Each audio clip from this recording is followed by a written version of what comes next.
सहारा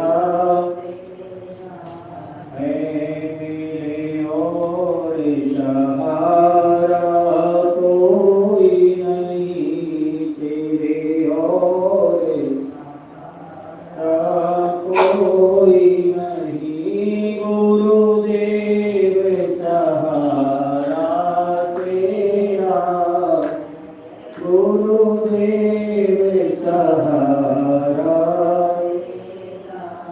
है, गुरुदेव सहारा तेरा है, गुरु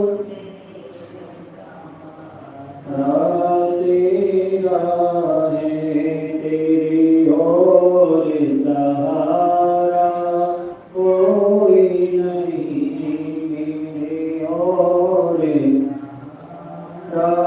कोई नहीं। तू संतों का रखवाला, तू संतों का है, राजा राम सहारा तेरा है, सीता राम तेरा है, राजा राम सहारा तेरा है, सीता राम सहारा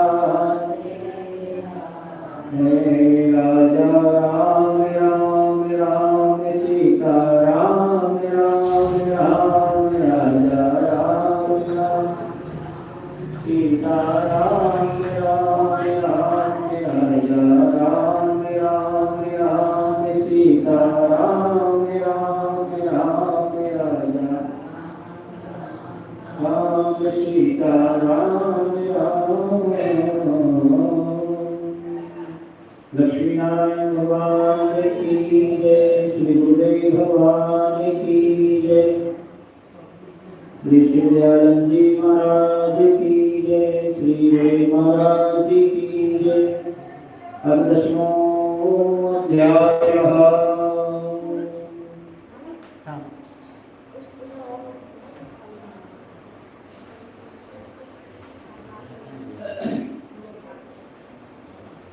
ओम गणवाचः देहदाहिधानं च वरं सुकृतानां विभो, क्षत्रियति भवेत् पत्नी तस्मात् महिमा वदः। गरुड़ जी ने कहा कि हे विभो, अब आप पुण्यात्मा पुरुषों के शरीर के दाह संस्कार का विधान बताइए, और यदि पत्नी सती हो तो उसकी महिमा का वर्णन कीजिए। तो श्री भगवान ने कहा कि शृणोतक्षं प्रवक्ष्यामि सर्ववेदेहिकं यत् कृत्वा पुत्रगोत्रस्य प्रचन्ते प्रतिकात्मनः।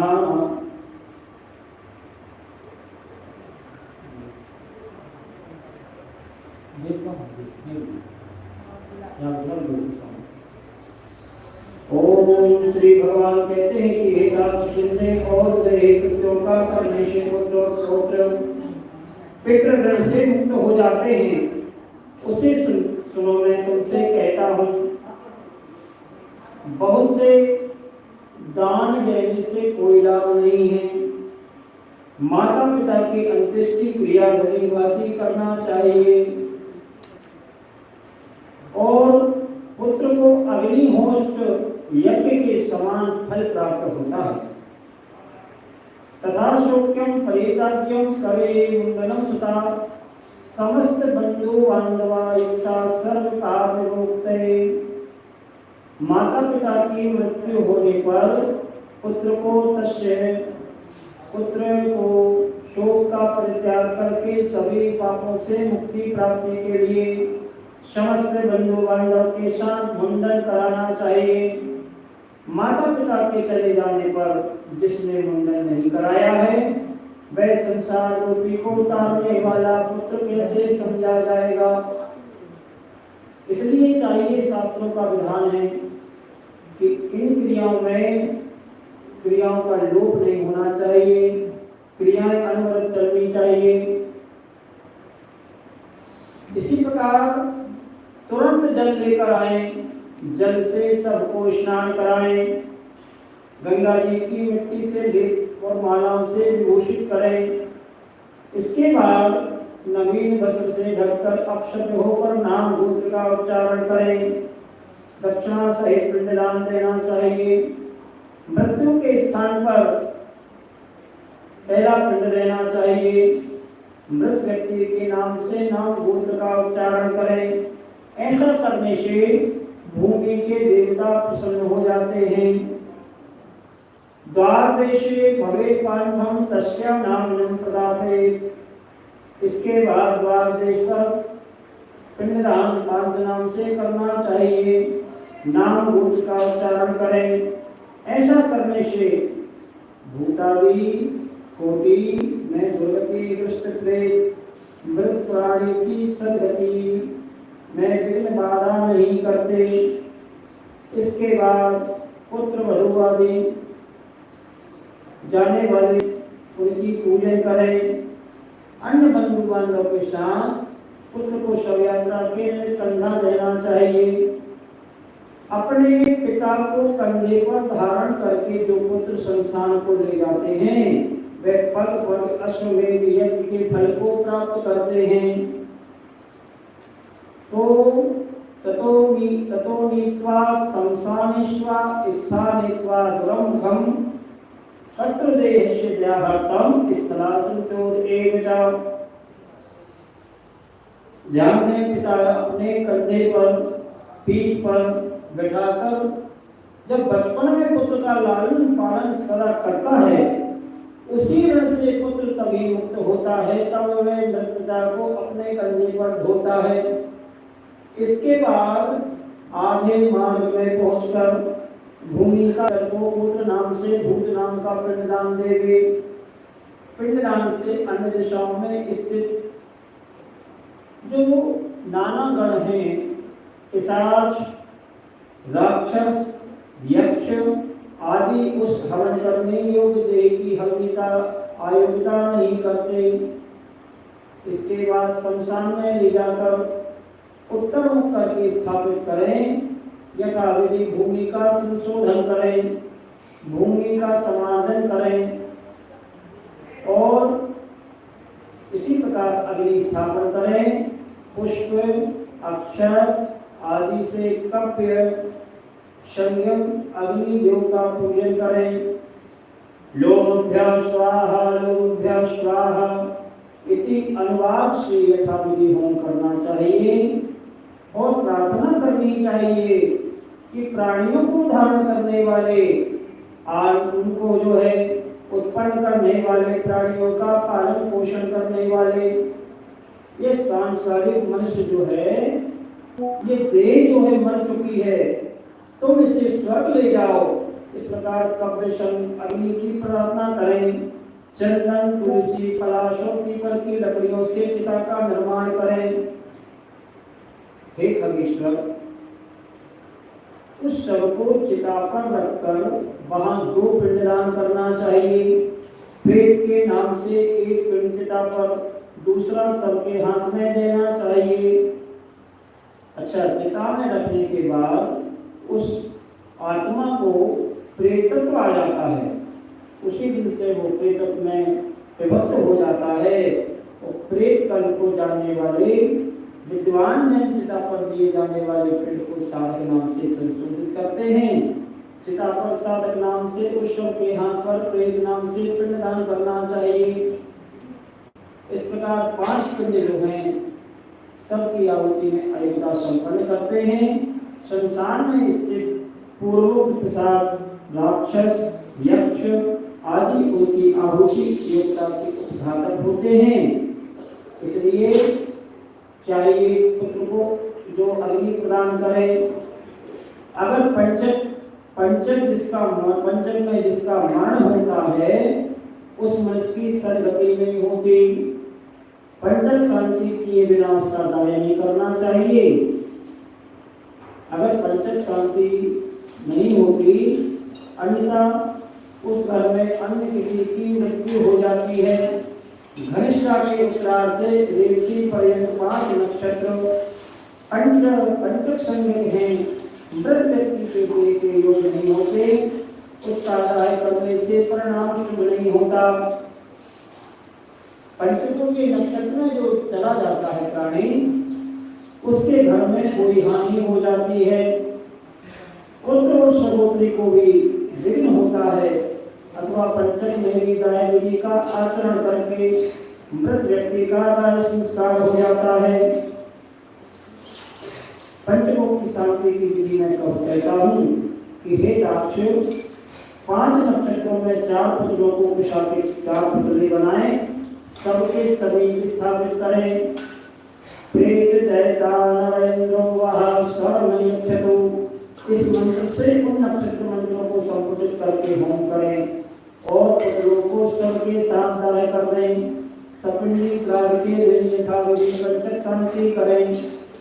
पंचक दोष की शांति के लिए त्रिपूर्ण सोना चांदी रत्न घट कांस्य पात्र का दान करें।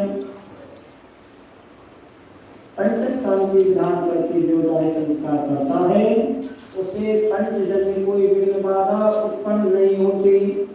इस प्रकार पंचक में व्यक्ति का दाय करना चाहिए। पंचक के बिना मरने पर केवल उस प्राणी, उस व्यक्ति और मनुष्य का दाय करना चाहिए। यदि मृत व्यक्ति की पत्नी सती हो रही है तो दाय के साथ उसका दाय करना चाहिए। अपने पति, अपने प्रिय पति के लिए प्रिय संपादन में संलग्न पतिव्रता नारी यदि परलोक गमन करना चाहे, पति की मृत्यु हो जाने पर स्नान करें, शरीर को कुमकुम अंजन सुंदर वस्त्राभूषण से अलंकृत करें, ब्राह्मण और बंधु बांधव को दान देवे, गुरुजनों को प्रणाम करें, घर से बाहर निकले, इसके बाद देवालय मंदिर में जाकर भक्ति पूर्वक भगवान विष्णु को प्रणाम करें और श्रीफल और नारियल लेकर लाजा मोह का परित्याग करें, शमशान भूमि में जाए, परिक्रमा करें, अपने पति को अपनी गोद में लिटाए, सखियों को श्रीफल देकर दाय के लिए आज्ञा प्रदान करें। शरीर दाय की गंगा जल में स्नान के समान मानकर उस शरीर को जलाना चाहिए। तो अगर गर्भवती स्त्री अपने पति के साथ दाय नहीं करना चाहिए, प्रसव करके उत्पन्न बालक का पोषण करके अनंतर उसे सती होना चाहिए। उसकी आत्मा को कोई पीड़ा नहीं होती। इस प्रकार सत्यपरायण धर्मात्मा पुरुष के साथ कटे हुए लोग लेकर नहीं चलता।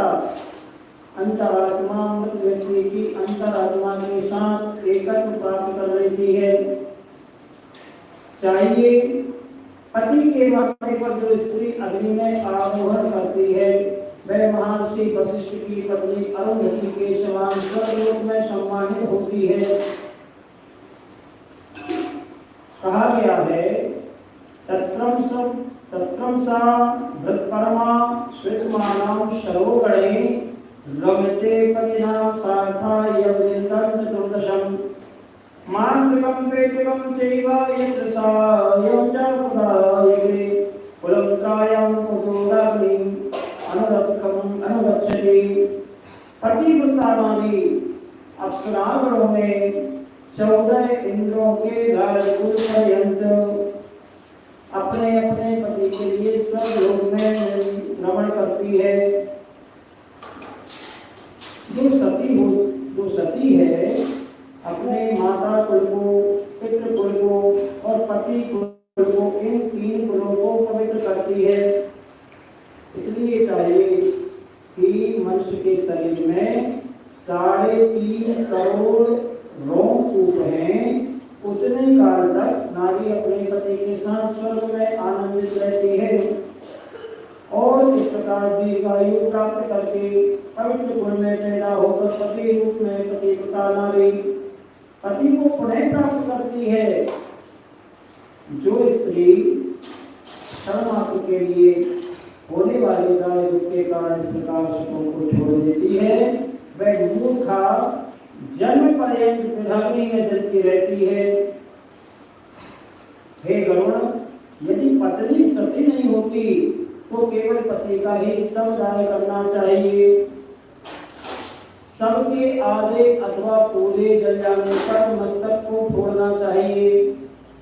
ग्रस्तों को मस्तक को बांस काष्ठ से और सन्यासियों को मस्तक को श्रीफल से तोड़ना चाहिए। जो सन्यासी रहते हैं उनको नारियल श्रीफल रख के मस्तक तोड़न करना चाहिए, और ग्रस्त जो रहते हैं उनको बांस से और उसमें लोटा को घी और लोटा में करके फिर उसका कपाल क्रिया करनी चाहिए। पितृलोक की प्राप्ति के लिए ब्रह्मरंध का भेदन करें। पुत्र ने मंत्रों से अग्नि में घी की आहुति देवे। हे अग्निदेव, तुम भगवान वासुदेव के द्वारा उत्पन्न किए गए हो और स्वर्गलोक गमन की करने के लिए इस स्थूल शरीर तुम्हारा जलकर हवि हो गया है, और इसी प्रकार तिल मिश्रित घी की आहुति देकर जोर जोर से रोना चाहिए। जब कपाल क्रिया होती है तो वहां जाके जोर जोर से रोना चाहिए। उससे क्या होता है, मृत प्राणी को सुख प्राप्त होता है, जाने वाले को सुख प्राप्त होता है। ना कि कदापि शोक करना चाहिए। अगर हम बार बार शोक करते हैं तो जो आंसू बहते हैं आंख में से, और जो नाक में जो मैल रहता है तो उसको प्रेत परवश होकर खाता है, उसको खाने को मिलता है तो दुख होता है। दाह के अनंतर स्त्रियों को स्नान करना चाहिए, तत्पश्चात पुत्रों को स्नान करना चाहिए। मृत प्राणी के गोत्र नाम का उच्चारण करें, तिलांजलि देवें, नीम के पत्ते चबाकर मृतक के गुणों का गान करना चाहिए। आगे आगे स्त्रियां और पीछे पीछे पुरुषों को घर आना चाहिए। घर में पुनः स्नान करें, गौ ग्रास देवें, पत्तल में भोजन करना चाहिए। घर का अन्न नहीं खाना चाहिए। मृतक के स्थान को लिखकर वहां 12 दिन तक रात दिन दक्षिण अभिमुख अखंड दीपक जलाना चाहिए। हे दाक्षु, 3 दिन तक सूर्यास्त होने पर शमशान भूमि में अथवा चौराहे में मिट्टी के पात्र में दूध और जल दे देना चाहिए। कांट की 3 लकड़ियों को दृढ़ता पूर्वक सूत से बांधकर तिगोरी बनाएं और उसमें दूध और जल से भरे हुए कच्चे मिट्टी के पात्र में रखकर ये मंत्र पढ़ें कि तुम शमशान की अग्नि से जले हुए हो, बंधु बांधव से पवित्र हो गया है। यह दूध तुम्हारे लिए है और जल तुम्हारे लिए है।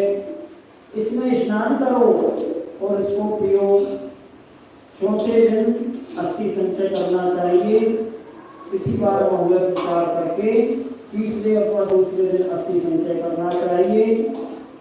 शमशान में जाएं, पवित्र भूमि को पवित्र करें और यह इस मंत्र से उड़द की बलि देनी चाहिए। 3 बार परिक्रमा करें। इसके बाद चिता स्थान को दूर से छींचकर अस्थि संचय करें।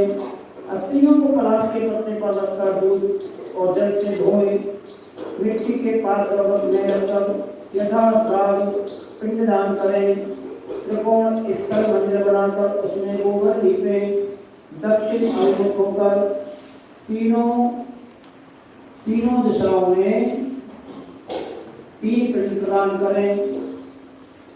चिता भस्म को एकत्रित करें, तिगोरी बनाकर रखें। खुले मुख वाला जल पूर्ण घट स्थापित करें। उसके बाद चावल पकाकर उसमें घी दही मिष्ठान मिलाकर प्रेत को यथाविधि बलि प्रदान करें। उत्तर दिशा में 15 कदम जाके गड्ढा बना दें और अस्थि पात्र को स्थापित करें, जहां दूध और जल से अस्थियों को बार बार प्रक्षालित करें। और इसी प्रकार जो है जिस मृत प्राणी की अस्थियां 10 दिन के अंदर गंगा जी में अगर विसर्जन हो जाती हैं तो उस प्राणी को ब्रह्मलोक से कभी पुनरागमन नहीं होता, वो प्राणी फिर लौट के नहीं आता। गंगा जल में मनुष्य की अस्थियां जब तक रहती हैं उतने हजार वर्षों तक वह स्वर्गलोक में विराजमान होता है, फिर वापस आने की संभावना नहीं रहती। गंगा जल की लहरों को छूकर हवा जब मृतक को स्पर्श करती है, मृतक के पातक तत्क्षण ही नष्ट हो जाते हैं। जब महाराज भागीरथ ने गंगा देवी को आराधना करके पूर्वजों का उद्धार करने के लिए गंगा जी को ब्रह्मलोक से भूलोक में लेके आए, तब अश्वी भूत राजा सगर के पुत्रों को स्वर्ग में पहुंचा दिया। उस गंगा जी का पवित्र तीनों लोकों में विख्यात है। जो मनुष्य अपनी पूर्व अवस्था में पाप करके मर जाते हैं, उनकी अस्थियों को गंगा जी में छोड़ने पर लोग चले जाते हैं। इसी प्रकार चाहिए कि इसलिए सत्पुत्र को स्वतः ही अपने पिता की अस्थियां गंगा जी में विसर्जन करना चाहिए।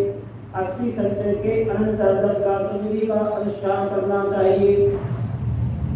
यदि कोई व्यक्ति विदेश में और वन में चोरों के भय से अगर मर गया हो, उसका अगर शव प्राप्त नहीं हुआ हो, तो उस दिन उसका निधन का समाचार सुने, उसा के पुतला बनाकर उसका दाह संस्कार करना चाहिए और गंगा जल में विसर्जन करें। अगर किसी गर्भवती स्त्री की पूर्णता हो जाने पर नारी की मृत्यु हो जाए तो उसके पेट को चीरकर बालक को निकाल लें। वह भी मर गया हो तो उसे भूमि में गाड़ दें। केवल स्त्री का दाह करें। 27 महीने तक के बालक को भूमि में गाड़ना चाहिए, मतलब 2.25 साल। 27 महीने इतने हुए, 2.25 साल। और इसके बाद पाप की अवस्था वाले बालक का दाह संस्कार करना चाहिए। उनकी अस्थियां गंगा जी में विसर्जन करें। केवल बालकों को ही भोजन कराएं। और इसी प्रकार जो है बालक के मरने पर उसके लिए जल पूर्ण घट का दान करें, खीर का भोजन कराएं। कुमार के मरने पर बालकों को भोजन कराना चाहिए। प्रौढ़ अवस्था के बच्चे के मरने पर उसी अवस्था में बालकों के साथ ब्राह्मण को भोजन कराएं। 5 वर्ष की अवस्था में बालक की मृत्यु होने पर यज्ञोपवीत संस्कार हो जाए और पायस और गुड़ के 10 पिंड बनाएं। प्रौढ़ अवस्था के मरने पर वृषोत्सव गुण महादान की विधि छोड़कर एकादशाय द्वादशाय क्रिया का संपादन करें। अगर पिता के जीवित रहने पर प्रौढ़ अवस्था में मृत बालक का सपिंडन श्राद्ध नहीं होता अथवा 12वें दिन उसका केवल एकोदिष्ट श्राद्ध होता है। स्त्री और शूद्रों के लिए ही स्थानीय संस्कार कहा गया है। इसके बाद किशोर अवस्था और तरुण अवस्था जो ऐसी है, जीव के मरने पर और मनुष्य के मरने पर विष्णुशैया, प्रसोत्सर्ग, परदान, महादान, गौदान आदि क्रिया करनी चाहिए। कहते हैं त्रिदंड ग्रहण करने से जीव को प्रेतत्व की प्राप्ति नहीं होती। ज्ञानी जन अपने स्वरूप का अनुभव कर लेने के कारण सदा मुक्त हो जाते हैं। केवल हंस, परमहंस, कुटीचक्र, बहुदक इन 4 प्रकार के सन्यासी की मृत्यु होने पर उन्हें पृथ्वी में गाड़ देना चाहिए। गंगा आदि नदियों के उपलब्ध न होने पर पृथ्वी में गाड़ने का विधान है। यदि कोई महानदी हो तो उन्हीं में जल समाधि ले लेनी चाहिए। सिर्फ सन्यासियों को पृथ्वी में गाड़ने का विधान है। इति श्री गरुड़ पुराण प्रणाम 10वां अध्याय लक्ष्मी नारायण भगवान की जय। सीताराम सीताराम सीताराम सीताराम सीताराम सीताराम सीताराम राधे श्याम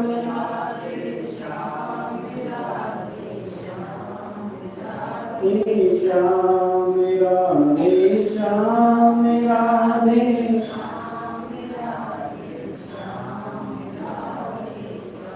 लक्ष्मी नारायण भगवान की जय। दशगात्र विधानः एकादशोऽध्यायः। गरुड़ जी ने कहा कि आप दशगात्र की विधि के संबंध में बताइए, इसको करने से कौन सा पुण्य प्राप्त होता है। पुत्र के अभाव में इसे पूर्ण करे। तब श्री भगवान कहते हैं कि आप अब मैं दशगात्र की विधि में तुमसे कहता हूँ, जिसको करने से सत्पुत्र जो है पितृ ऋण से मुक्त हो जाता है। माँ पुत्र जो है पिता के मरने पर शोक का परित्याग करके धैर्य धारण करके सात्विक भाव से समन्वित होकर शांति के साथ पिता का पिंडदान आदि कर्म करे। अच्छा, उसे अशुपात्र नहीं करना चाहिए, आशुपात्र नहीं बहाना चाहिए, शोक नहीं करना चाहिए, क्योंकि बंधु बांधव के द्वारा दिए हुए अशुपात्र श्लेष मार्ग को विवश होकर पिता रूपी प्रेत पान करता है। इस समय निरर्थक शोक करने से होना नहीं चाहिए। यदि हजारों वर्ष तक हम दिन रात शोक करते रहें, हजारों वर्ष तक हम दिन रात रोते रहें, तो भी मृत प्राणी कभी भी सपने में दिखाई नहीं पड़ सकता। जिसकी उत्पत्ति हो गई हो उसकी मृत्यु सुनिश्चित की गई है, और जिसकी मृत्यु हो गई हो उसका जन्म सुनिश्चित किया गया है। इसलिए बुद्धिमान को अशुभावी जन्म मृत्यु के विषय में शोक नहीं करना चाहिए। ऐसी कोई देवी मानवीय उपाय नहीं है जिसके द्वारा मृत्यु को प्राप्त होकर पुनः वापस आ सके और इस जगत में सदा के लिए किसी का किसी व्यक्ति के साथ संबंध नहीं रहता। अतः अपने शरीर के साथ जीवात्मा का सर्वकालीन संबंध नहीं है, फिर भी अन्य जनों के साथ अत्यधिक सहवास की बात को कहा। जिस प्रकार कोई पथिक छाया का आश्रय लेकर विश्राम करता है, उसी प्रकार जो है हमारा शरीर जो है विश्राम करके पुनः चला जाता है। उसी प्रकार प्राणी का संसार में परस्पर मिलन होता है और पुनः प्रारब्ध कर्मों को भोगकर अपने गंतव्य को चला जाता है। प्रातः काल में जो भोजन हम बनाते हैं वह सायंकाल में नष्ट हो जाता है, फिर हमको दूसरा बनाना पड़ता है। इसलिए नष्ट होने वाले अन्न के रस से पुष्ट होने वाले शरीर की देवता की कथा ही क्या, पितृ मरण से होने वाले दुख के लिए विचार औषध स्वरूप है। सम्यक चिंतन करके अज्ञान से होने वाले शोक का परित्याग करके पुत्र को अपने पिता की क्रिया करनी चाहिए। पुत्र के आप अगर पुत्र नहीं है तो पत्नी को ये क्रिया करें, पत्नी करें। पत्नी अगर नहीं है तो सहोदर भाई करें, सहोदर भाई भी नहीं है तो ब्राह्मण करें, ब्राह्मण भी अगर नहीं है तो शिष्य करें, अथवा किसी सपिंडी व्यक्ति की को करनी चाहिए। हे गरुड़ पुत्रहीन व्यक्ति के मरने पर उसके बड़े अथवा छोटे भाई के पुत्र और पुत्र के द्वारा दशगात्र आदि कराने चाहिए। एक पिता से उत्पन्न होने वाले भाइयों में अगर एक पुत्र है तो भी पुत्र सभी भाई पुत्रवान हो जाते हैं, ऐसा मनु भगवान ने कहा है। यदि एक पुरुष की बहुत सी पत्नियां हैं और एक पुत्रवती ही हो जाए तो एक पुत्र से ही सभी पुत्रवती हो जाती हैं। इसलिए चाहिए कि सभी भाई पुत्रहीन हों, उनका मित्र पिंडदान करें। अगर कोई नहीं हो तो पुरोहित पिंडदान करें। क्रिया का लोप नहीं होना चाहिए। यदि कोई स्त्री अथवा पुरुष अपने इष्ट मित्रों के साथ और दैहिक क्रिया करता है तो अनाथ प्रेत का संस्कार करने से कोटि यज्ञ का फल प्राप्त होता है। अगर कोई अनाथ है, अगर हम उसकी क्रिया कर देते हैं तो कोटि यज्ञ का फल मिलता है। पिता का 10 गात्र कर्म पुत्र को करना चाहिए, किंतु अगर ज्येष्ठ पुत्र की मृत्यु हो जाए तो अति स्नेह होने पर पिता उसकी 10 गात्र आदि क्रिया न करे। बहुत से पुत्रों के रहने पर 10 गात्र सपिंडन अन्य 16 श्राद्ध एक ही पुत्र को करना चाहिए।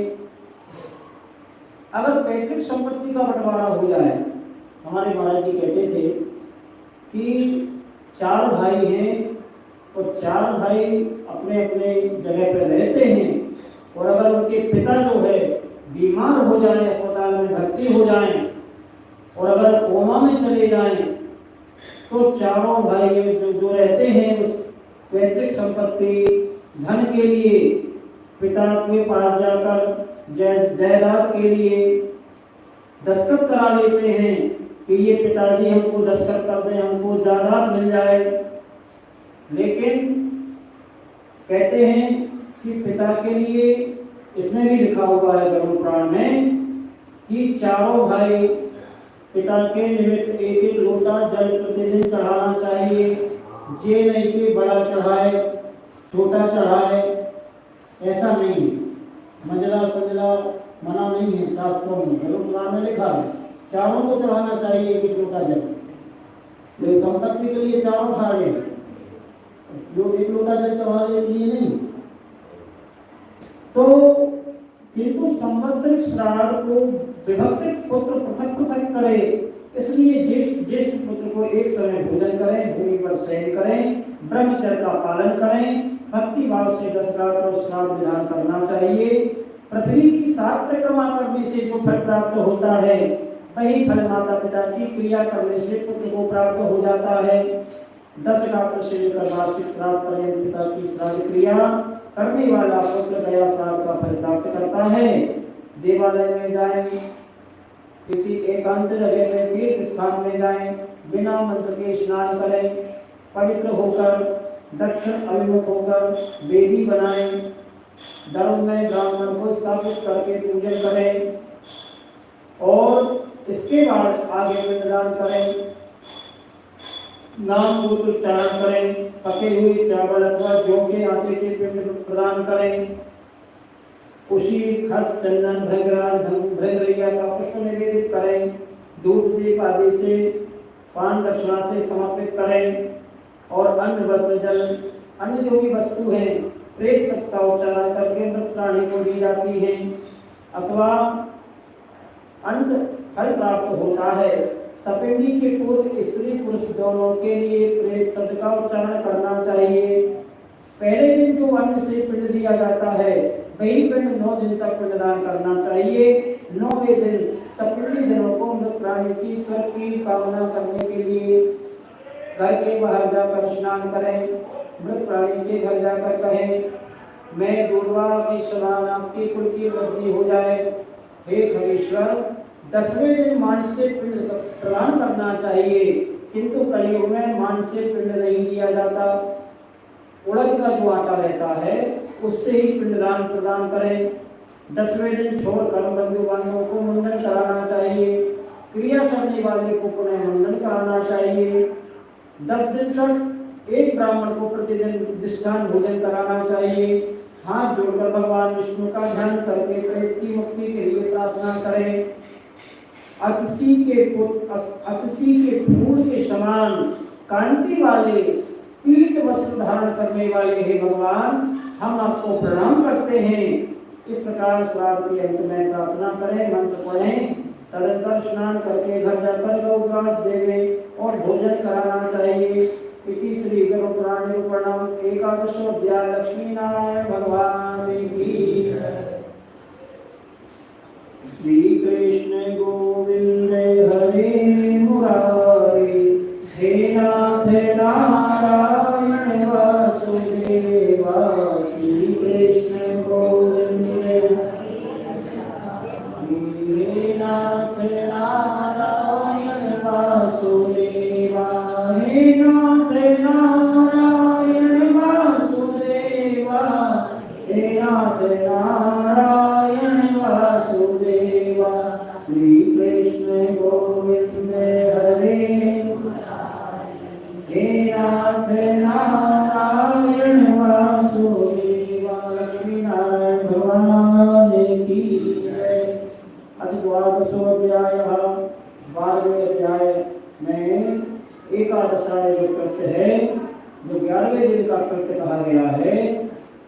गौदान, गणदान, अष्टमहादान, विश्वोत्सर्ग, ये सब नारायण बलि जो हमने नारायण बलि संपन्न की और एकादशाई का जो व्रत है वो किया, उसके विषय में बताया गया है।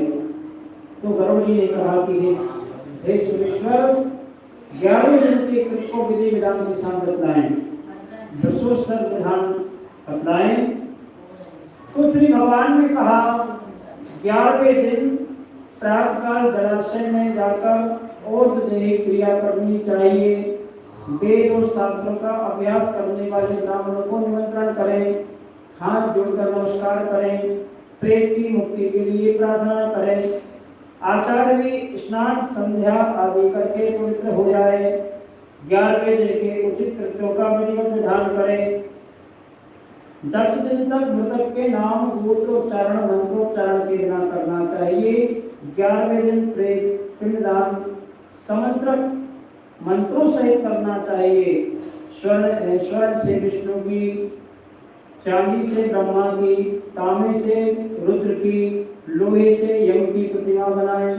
पश्चिम भाग में गंगा जल से परिपूर्ण विष्णु कलश स्थापित करें। पीत वस्त्रों वेष्टित विष्णु की प्रतिमा स्थापित करें और इसी प्रकार रुद्रकुंड की स्थापना करें और दक्षिण दिशा में परिपूर्ण यम घर की स्थापना करें। काले वस्त्र से वेष्टित करके उस यम की प्रतिमा स्थापित करें। इसी प्रकार जो है विष्णु ब्रह्मा शिव धर्मराज यम वेद मंत्रों से तर्पण करें। 10 घट का आदि का दान करें। पितरों के निमित्त गौदान करें। गौदान के लिए हे मानव, मेरे गौ मेरे पिता द्वारा आपकी प्रसन्नता के लिए दी जा रही है। ब्राह्मणों के चरणों को धोकर उनकी पूजन करें। मोदक, मालपुआ, दूध आदि पकान उन्हें प्रदान करें। पुत्र प्रेत सैया के ऊपर प्रेत की स्वर्ण की कांच पुरुष को स्थापित करें, उसकी पूजन करें। यथाविधि मृत सैया का दान करें और इसी प्रकार जो है प्रेत सैया नमक आदि श्राद्ध और विश्वोत्सर्ग का विधान करने से प्रेत परमगति को प्राप्त होता है। 11वें दिन विधि पूर्वक अंग वाले अत्यंत छोटे बछड़े को छोड़कर सभी लक्षणों से युक्त विश्वोत्सर्ग मतलब बैल दान करना चाहिए। ब्राह्मण के उद्देश्य से लाल आंख वाले, पिंगल वर्ण वाले, लाल सींग वाले, लाल गला, लाल खुर वाले, इसी प्रकार जो है काली पीठ वाले वृषभ का उत्सर्जन करना चाहिए। क्षत्रियों के लिए कहा गया है रक्त वर्ण वाला, वैश्य के लिए पीले वर्ण वाला, शूद्र के लिए काले वर्ण वाला विश्वोत्सर्ग कहा गया है। जो कबूतर के समान रंग वाला हो, जिसके ललाट पर तिलक सी आकृति बनी हो और जिसका संपूर्ण शरीर नील वर्ण का हो, दोनों नेत्र वाले रक्त वर्ण के हो, उसे महानील वृषभ कहते हैं। बहुत से पुत्रों की कामना करने के लिए उनमें से एक को गया श्राद्ध और अथवा गौरी कन्या का वाय कन्या नाम करें। नील वृष का उत्सर्जन करें, गया में श्राद्ध करें। वही पुत्र अन्य पुत्र निष्ठा के समान है और जिसके कोई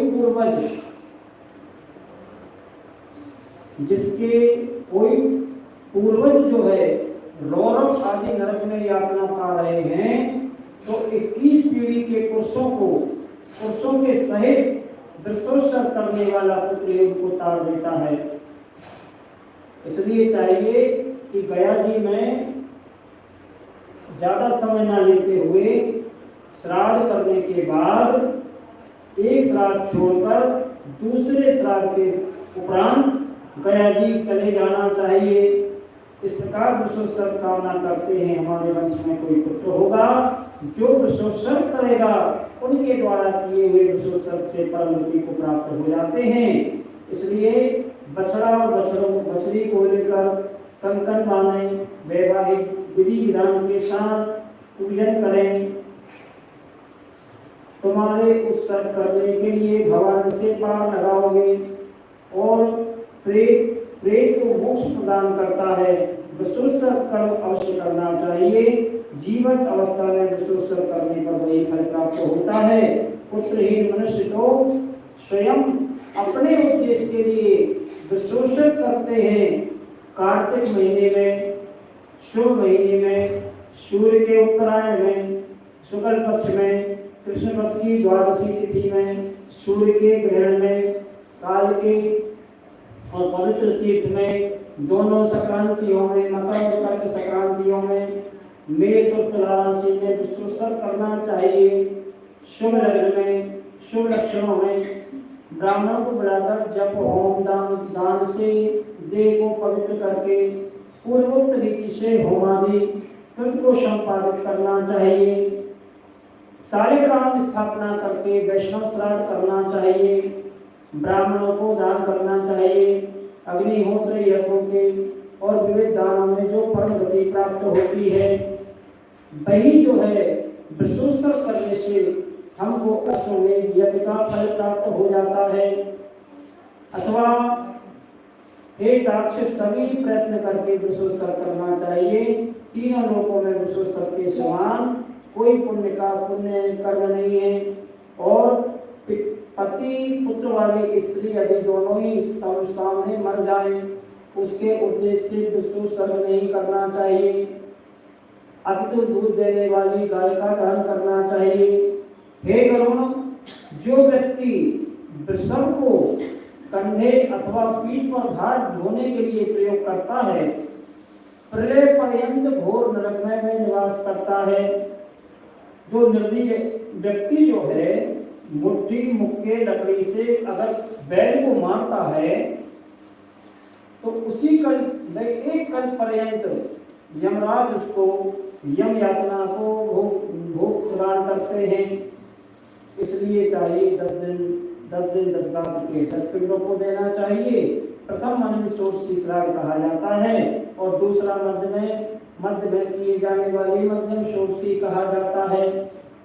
पहला जो है मध्यम षोडशी में पहला पिंड भगवान विष्णु को, दूसरा भगवान शिव को, तीसरा सपरिवार यम को, चौथा पिंड सोमराज को, पांचवा पिंड हव्यवाय को, छठवां पिंड कव्यवाय को, सातवां पिंड काल को, आठवां पिंड रुद्र को, नवां पिंड पुरुष को, 10वां पिंड प्रेत को, 11वां पिंड विष्णु को, 12वां पिंड ब्रह्मा को, 13वां पिंड विष्णु को, 14वां शिव को, 15वां यम को, 16वां पिंड जो है तत्पुरुष के उद्देश्य से देना चाहिए। उन्मासिक प्रतिमास के 12 पाक्षिक, त्रिपाक्षिक, उन्मासिक और उन्मादिक श्राद्धों को उत्तम षोडशी कहा गया है। इनको 11वें दिन चरु बनाकर करना चाहिए। और ये 48 श्राद्ध जो है प्रेतत्व को नष्ट करने वाले हैं। जिस मृतक के उद्देश्य से 48 श्राद्ध किए जाते हैं, वे पितरों की पंक्ति के योग हो जाता है। श्राद्धों के दिन मृतक का प्रेतत्व सुस्थिर हो जाता है।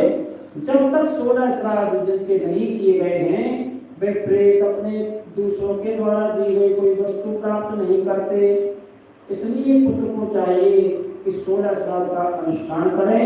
पत्नी यदि अपने पति के उद्देश्य से श्राद्धों को करती है तो अनंत श्रेय की प्राप्ति हो जाती है। जो स्त्री अपने मृत पति की ओर देह क्रिया वार्षिक श्राद्ध, पाक्षिक श्राद्ध, महालय श्राद्ध करती है, वह मेरे द्वारा सती कही गई है।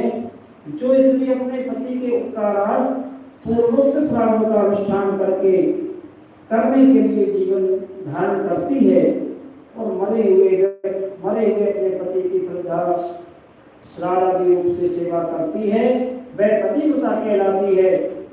उसका जीवन सफल है। यदि कोई प्रमादवश आग से जलकर मर गया हो, जल में डूबकर मर जाता है, यथाविधि उनका संस्कार करना चाहिए। यदि कोई व्यक्ति की सर्प के द्वारा मृत्यु हो जाती है, दोनों पक्षों की पंचमी में नाग की पूजन करें। पृथ्वी पर पीढ़ी से फनों की आकृति बना के नाग की रचना करें और चंदन पुष्प आदि से पूजन करें। और इसी प्रकार कच्चे आटे से नैवेद्य दूध अर्पित करें।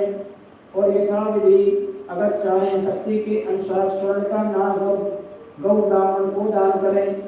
हाथ जोड़कर नाग प्रसन्न हो जाए, इस प्रकार करना चाहिए। पुनः उनके इसके लिए नारायण बलि की क्रिया करनी चाहिए। ऐसे करने से व्यक्ति सभी पापों से मुक्त होकर स्वर्ग की प्राप्ति हो जाती है। अथवा संख्या अनुसार जल के साथ पिंड दान करें। इसी प्रकार 11वें दिन श्राद्ध करके 12वें दिन जो है सपिंडी श्राद्ध करें। सूतक बीत जाने पर विष्णु शैया और पददान करना चाहिए। इति श्री गरुड़ पुराण निरूपण नाम द्वादशोऽध्याय। लक्ष्मी नारायण भगवान की हरि शरणं हरि शरणं हरि शरणं हरि शरणं हरि शरणं हरि शरणं हरि शरणं हरि भजनो हरि भजने कामों का अभी भज लो भजने कामों का है। अभी भज लो भजने कामों का है।